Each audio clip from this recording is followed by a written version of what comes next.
આજે 27મી રાતે મસ્જિદે જાફરમાં કુરાન શરીફ મુકમ્મલ થઈ ગયું। તેની ખુશીમાં તમામ સાથીઓ માટે જમવાની દાવત રાખવામાં આવી હતી। અસ્સલામુ અલૈકુમ। આજનો મિનિટ 222 બપોરના 1:30 વાગી ગયો અને થઈ ગયો જોહરની નમાઝનો ટાઈમ। તો હું નીકળી ગયો ઘરેથી મસ્જિદ તરફ અને અમારા વિસ્તારની મસ્જિદ મારા ઘરેથી માત્ર 40 થી 45 કદમ જ દૂર છે। આ મસ્જિદનો સીન તમે મારા મિની વ્લોગમાં પણ વારંવાર જોતા હશો। વજુ કરીને મસ્જિદની અંદર આવી ગયો નમાઝ પડવા માટે। જોહરની નમાઝ પડીને હું કુરાન શરીફ પડવા માટે બેસી ગયો અને મારા 28મો પારો ચાલુ છે। 2 પારા પૂરા થાય એટલે મારે 30 પારા પૂરા થઈ જાય અને કુરાન શરીફ મુકમ્મલ થઈ જાય ને હું પછી આવી ગયો મારા ઘરે।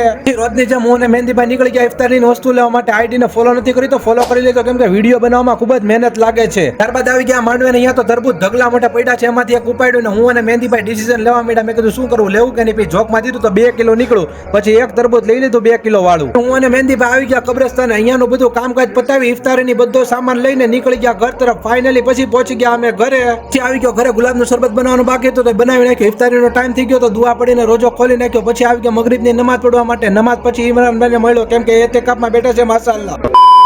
થઈ ગયો ઈશાની નમાઝનો ટાઈમ તો હું આવી ગયો પાછો મસ્જિદે નમાઝ પડવા માટે। 27મી આજે રાત છે એટલે કુરાન શરીફ માશાઅલ્લાહ મસ્જિદે જાફરમાં મુકમ્મલ પૂરું થઈ ગયું છે। ત્યારબાદ તમામ સાથીઓ માટે જમવાની દાવત કરવામાં આવી હતી અને મસ્જિદવાર જમાતના સાથીઓ બધાએ હડીખમ ખિદમત માટે ઊભા રહી ગયા હતા બધા માટે।